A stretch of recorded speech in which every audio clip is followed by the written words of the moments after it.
यो घर रहेको छ काफ्लेटी पेट्रोल पम्पको छेउको घर रहेको छ भने यो घरमा चाहिँ लगभग मैले 10 महिना अगाडि एकदमै धेरै सामान हालेको थिएँ। Kitchen, TV cabinet, sofa, shoes र्याकहरू उहाँहरूले जे भन्नुभएको थियो त्यो अनुसारले काम गरिदिएको थिएँ। केही पैसा पुगेन भने भाइ तिमीले 1 महिना 1.5 महिना मलाई होल्ड गरिदिनुपर्छ भनेको थिएँ।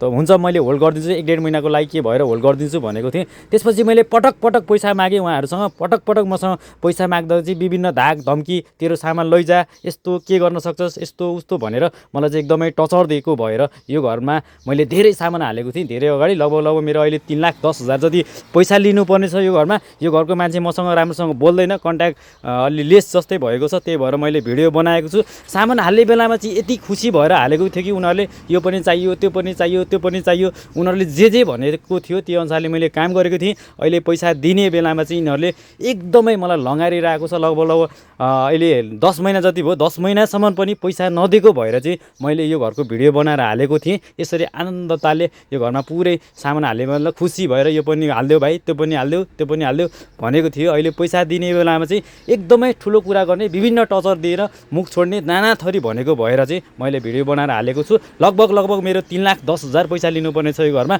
अहिलेसम्म मलाई पैसा नदिएको भएर मैले भिडियो